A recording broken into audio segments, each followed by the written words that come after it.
Hello and welcome to the Mindful Men podcast, a show inspiring men to be mindful about their lives. Each week, we'll dive into a range of topics that matter to men and hear from everyday people doing extraordinary things. So if you love the show, please give it a 5-star rating and share it with your mates. Now, before we get into this week's episode, please note that some of the content may trigger you. And if this happens, please reach out to your support networks. It's really important. If you can't get enough of Mindful Men, head over to our website. It's www.mindful-men.com.au. Find the show notes and the links to our socials there. But for now, sit back, relax, and let's get mindful. G'day guys, and welcome to another episode of the Mindful Men podcast. I'm your host, Simon Rinnie, and today I'm getting mindful about loneliness. That's right. Men feel lonely too. And the reason I'm talking about this particular topic is because I've seen a few media articles recently that talk about men and their struggles with loneliness. And it got me thinking about my own journey and moments in time where I felt lonely too. And also how hard it is for us blokes to say the words, "I'm feeling lonely." I kind of put this in the same bucket as men's mental health, and that we do struggle to talk about mental health and how we're feeling. And this adds on to that. For a guy to say, "I'm feeling lonely," it's tough. It's difficult. It's not as easy as it used to be when we were kids and we could just make friends with anybody. We'd make a mate with someone who was kicking a footy or throwing a basketball or playing a guitar. But as you get older, it gets a lot more difficult. And particularly when you have kids or you've got work and all these other things impacting you, it's hard to either sustain friendships or even make new friendships. And this is the kind of boat I've been in the last few years as well. And in the recent studies that I've seen, it's coming from the Healthy Male and also ABC, it's around men in between 35 and 49 feeling the most lonely. And so today I'm going to go through what loneliness is, how it impacts us, and also we'll go through the 3 things that you can do this week to change things around if you are feeling lonely. So, loneliness, what is it? I saw a great post recently from someone that I follow on social media, Jamie Usher from the Mind Train, and I love this particular post. He said, if you can name it, you can tame it. And so I'm naming it. I'm naming this loneliness. And by naming it, I'm hoping to tame it as well by creating some spaces, and we'll talk about this a bit later on, of how men can connect, but also connecting myself in as well, getting out there and trying new things in my local community as well to make me feel better too. But before I get there, let's start off with what is loneliness. So we're going to name it now. So according to the Healthy Male survey, loneliness is a negative, distressing feeling that relates to the quality of our connections. Now, note that I said quality, not quantity. We can have 1 million mates in the world, but if they're all rubbish, then we're going to feel lost and lonely. But if we have even just one quality connection with somebody else out there, that can create this real sense of support and safety and security and actually combat some of these loneliness feelings. Sure, distance might play a factor and we can't see our mates all the time, but the simple measures of a text message or a phone call or even a Zoom call, we can do this very easily these days, and COVID showed us that we can do this. It can go a long way to battling this thing called loneliness. Now, when we get lonely, we feel socially isolated. And again, this showed up in COVID as well. We were socially isolated. We had our household, and that's fantastic. But what a lot of us really missed is human connections with other people out and about in community, whether it's at work, whether it's in the park or at the beach or anywhere at the shops, wherever it is. It's just that human connection. It creates that social bubble in where we feel like we're part of something bigger than the 4 walls of our house. And this is really important because as we get older, we tend to become a little bit more introverted, many of us do. And so we prefer to stay home and watch Netflix on the couch at night instead of what we used to do and go out and whether it's partying or just getting together with people, having a nice dinner. These days, we just tend to be home potties. And I'm wondering if this is part of the overwhelm of the hustle culture of today, or the high stress that we have today, all this information coming from left, right, and center, whether it's in the news or at work or at school or wherever it is. And it's just compacting to a point where we just feel like we need to breathe. And breathing at home and being by ourselves is good, but it's better when we can do it with like minded individuals and safe and supportive community connections out and about outside of our home. So, as I'm thinking about loneliness, and one of the things that I talk about in my therapy sessions with guys is comparing or reflecting on the traditional village compared to modern living. And if you're not sure what I mean, stay with me. If we think back to days gone by or generations gone by, even centuries gone by, and what community looked like, it all centered around a traditional village. It centered around the place where you were born and you grew up and you went to school and all your friends are there and you work there, you live there, you die there. This is the traditional village. You might go to the next town or even a little bit further, but you always come home. Home is where your heart is. And so everybody knows you. It's close knit, it's connected, it's community. Compare that to modern living, today's living. Now, we have a very nomadic lifestyle in the modern world. It's very easy for us to move suburbs, move towns, to move interstate, to move overseas, to work remotely. It's very easy to do these things now. We're seeing a lot of people doing fly in, fly out work or drive in, drive out work. They might spend weeks and weeks and weeks away from their home. Take my example. I grew up in Adelaide, South Australia, but since 2006, I've lived in the Australian Capital Territory. I've lived in Tasmania. I've lived in Queensland.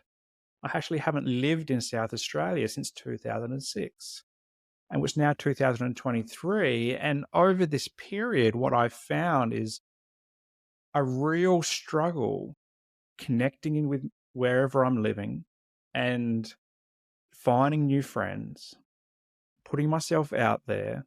And what's come from that is this progression of loneliness that's followed me through all those periods of time. Now, I haven't done it alone. I've done it with my partner, but even talking to my wife about this notion of trying to break into new social circles, she even says that she feels the same. And I think when I think about my mental health story, when I moved from Canberra to Hobart, and I remember specifically in Hobart seeing these guys around at work and wanting to be part of their social networks, but also feeling very much of an outsider. They had lived and grown up and worked in that environment in Hobart, whereas I was the outsider. I was the new person. And so, yeah, I went to the social drinks and I played social soccer and I did the gym stuff and I did all that stuff. But at the end of the day, that was it. You know, every now and then I might hear from one of these guys, but it's not like it's an every week thing. And so as time's gone past and I've left Hobart, those social circles have all dwindled away. And so since being up in Queensland, it's very much the same thing. But now I've got kids and now we're connecting in with some of the families at the childcare or at the school, which is great, or at the local soccer club. And this is fantastic, but still very much of a sense of loneliness. And for many years, I didn't accept it or I didn't look at it. I didn't think it was an issue because I was so much more focused on other things in my life, like depression, like anxiety, like obsessive compulsive disorder, like burnout, like trying to work and climb the ladder, trying to study and trying to have kids and a good family. Loneliness went right to the back of the line in terms of my list of priorities.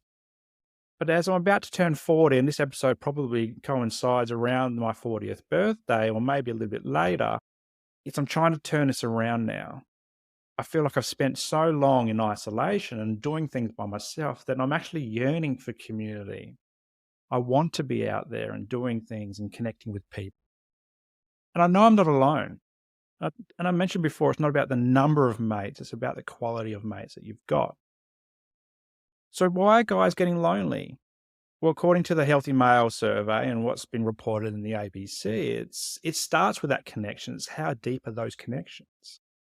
If we're thinking about work and family and finances, finances are a huge thing at the moment. It's all these high stress loads. And when we're highly stressed, we kind of drop going out and socializing away.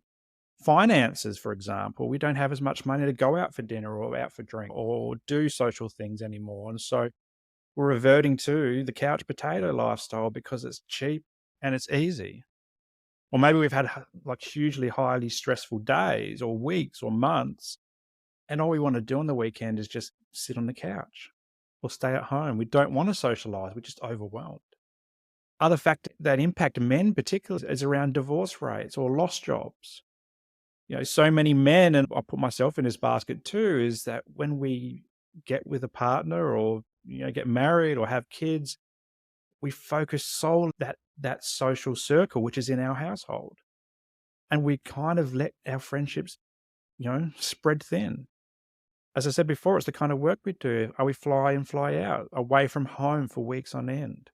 And when we are home, we're recovering, we're sleeping. Is it because of disability? I work in the disability sector, and loneliness is something that guys regularly talk to me about. Is they want to connect with community, but they're isolated because either they can't access it because of where they live or the type of disability that they have, or maybe they're looked at as different. It's the ableist society that we live in. It's us and them. And this extends to culture. Maybe you're from a different cultural background, and maybe you live in Australia, which is very white and very European, and all of a sudden you're trying to find people from your own culture because we don't cater for that. We like to call ourselves a multicultural community, and we are to a large extent, but there is still very much pockets of white European settlers here. I look around the Sunshine Coast and it's very much that. I don't see very much diversity in the Sunshine Coast, say, compared to Brisbane or Sydney or Melbourne, the bigger cities of Australia. The other factor is mental illness. When we're depressed, when we're anxious, when we live with mental illness, we isolate. We feel safer at home by ourselves. Or maybe we struggle to connect. Maybe we struggle to know the right social cues or say the right social things and be social in a certain way that doesn't involve things like alcohol and drugs, for example. And so it's much easier for us just to not do it. And so we get lonely. And as we get older and maybe some of our social circles start to pass away, we end up in aged care facilities. And Australia has an aging population, and aged care facilities or retirement villages are absolutely booming at the moment everywhere. And in the next few decades, they're going to be bigger and bigger and bigger. Things like dementia. Imagine going through your whole life having wonderful connections and then all of a sudden not recognizing your partner's face or their name or their voice or their touch. Again, loneliness sticks in. Now, according to the Healthy Male, there are some impacts that come with loneliness, and it's not just feeling lonely. And this was interesting to me as I was reading through these articles, and I was ticking these off on my own. I'm like, wow, this is actually really true. And some of it was alarming for me as well. And at the top of the list is mental illness. As I said before, when we're living with mental illness, we isolate, but also when we are lonely, it actually can increase our rates of mental illness too. Depression, for example, is a big one. High cholesterol and lost physical conditioning. Maybe we're sitting on the couch and eating more bad food just to feel good. And maybe we're not exercising as much anymore. Maybe we've got injured so many times at the sports club that we've just given up, but we haven't tried something different that might suit our soul as we get older. We have increased risks of heart attacks, of dementia, of strokes. And these are all huge health issues. It's something that we need to stand up and go, whoa, if I'm feeling lonely and I'm feeling all these other physical and mental and psychological conditions as well, or issues, maybe I need to start connecting more and start filling my cup as well, instead of just trying to live with a half empty cup or an empty cup. And this all sounds very much doom and gloom. And to a large extent, it is. We have a loneliness epidemic. I mean, epidemic's getting thrown around all the time at the moment, but it's true to the point where articles are coming out about it saying, hey, guys are having an issue. And middle aged men, particularly, are having an issue with this. And I dare say many men don't talk about this because it's one of those taboo topics. It's like if I was to say to one of my old friends, hey, I'm feeling lonely, I think the response would come back saying, well, just go join a sports club or just go join a community group or just go make a new friend. And yeah, when I was a teenager or when I was a child, yes, that might have been true. But for me, I've seen this pattern of struggle with socializing since I was a teenager. Alcohol was a social lubricant for me for many years and still is to this day. And it's not something that I'm particularly proud of. So it's not just that easy for some of us to get out there and do things, but it is possible to change. And I'm trying to live this change now as I'm turning into my 40s of no longer letting life slip by and actually starting to take more initiative in these for my own well-being as well. So on that, on all the doom and gloom that we've just gone through, I want to talk to you about 3 things that we can do this week to battle loneliness. And the first one is acknowledgement. As I said before, Jamie Usher had this great post on if we can name it, we can tame it. So I'm naming it. Loneliness is an issue for men. It's an issue for me. I struggle with it. But that's part of the process is naming it, acknowledging that it's an issue and being okay with that. Saying, yeah, I'm lonely. It's okay to say these things and to work through them. And from there, it's around doing a stock take. It's not just about naming it. It's about going, okay, what does that look like? What does loneliness look like for me? Who am I connecting in with? Where am I connecting? How? How frequently? Why am I connecting with these people? If I'm hanging around the same 5 blokes, for example, and they all bring me down, it's all doom and gloom when we talk about things or when we try to talk about deeper things, the conversation can, turn into that alpha male bullshit, really. It's around the toughen up stuff and, it's weak to speak. Then that brings me down. That's not a social connection that I particularly want. And I know so many guys out there would feel the same. And so part of the stock take is going, okay, who am I hanging around? Are they lifting me up or are they dragging me down? How can I change this? Where's the shortfalls in my life? As I said before, it's not about having millions of mates. It's about having good quality mates. And that could be 1, could be 2. And so once we do the stock take, we can recognize, okay, what can we do to address the shortfalls? Maybe it's redefining our social circles. This is a really hard one. And I talk about this with guys in therapy all the time. It's around maybe letting go of some of those old friendships that drag you down or that make you feel like shit after you've spoken to them or keep you feeling down or don't see your strengths, don't lift you up, don't give you a hand. And maybe injecting or finding some new guys to fill those voids. And it doesn't have to be guys as well. It can be girls. It could be anybody. It doesn't really matter as long as they're quality connections. Quality connections can reduce loneliness. And from here, it's around, okay, where are people hanging around? And this is a great way. And I know this is hard because I struggled with this myself. Is it a sports group or a community club? As we get older, and particularly as we turn adults, and I've spoken about this before, is we kind of lose the fun in life. We start getting serious. We start adulting. So maybe if you love sport, join a sports club, volunteer, go down there on a Saturday or whenever they're playing and say, if you can't play, just say, hey, can I help out with the grounds or can I do the canteen or be part of the volunteer group? And that's a great way to fill your cup, but also help other people. If you can play, even better, because exercise is great for your mental health and well-being. Or maybe if you can't play sports, and I'm in this boat because every time I play sport, I pull something or tear something, and everyone says, Simon, why are you doing this to yourself? Maybe it's a community group. Maybe it's something else that you're passionate about that you can tune into and go, you know what, I've always wanted to try archery, or I've always wanted to try and figure out how to play chess, or I've always wanted to play cards or learn to paint or play an instrument. These things we don't have to do just when we're young. We can do them as we get older. In fact, if we can let our guard down in these group settings, we can have a lot of fun. And I think back to a men's retreat I had a couple months ago where I attended. And as part of that was a drumming circle with 27 other blokes just hitting drums for the first time. Sounded absolutely amazing with a little bit of guidance from a teacher. Sounded fantastic. And it was fun. It was fun to just hit the drums. I haven't done it since, but since then I've come home and I've restringed my guitar and I'm tuning that up and I'm playing again. And it feels great. One of the other things you can do is around connecting with other people is doing things outside instead of being at home.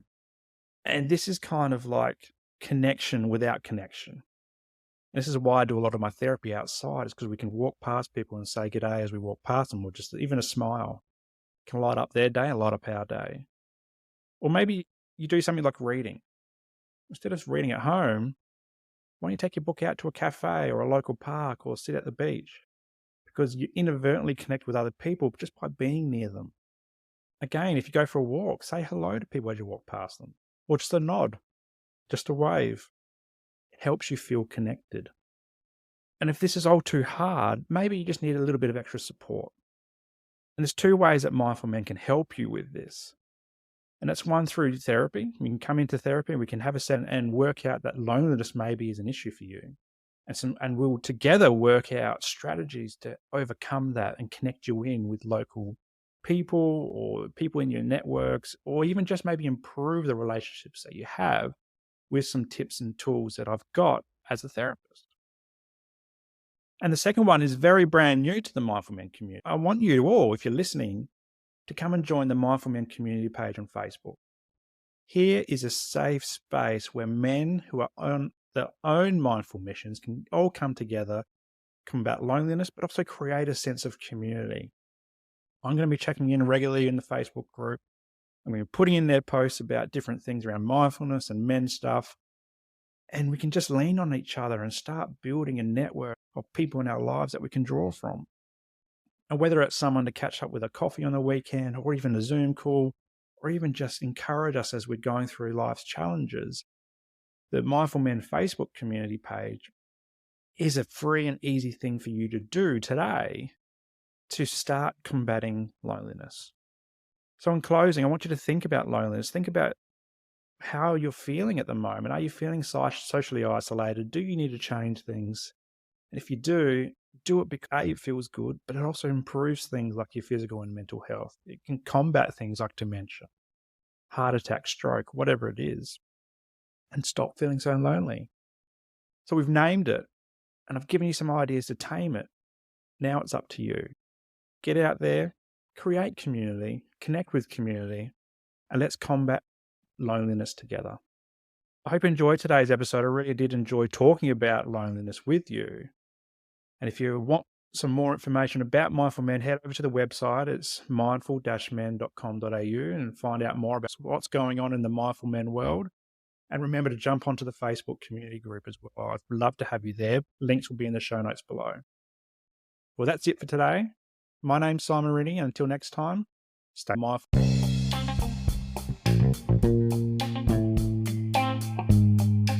Well, that's a wrap for today's episode, and I hope you got some value from it. If anything triggered your mental health today, please reach out to your support networks. Also, if you loved what you heard, be sure to subscribe to the show and share it with your mates. For more from Mindful Men, you can check us out on Instagram and YouTube, and I'll throw the links to these pages in the show notes below. But until next time, stay mindful.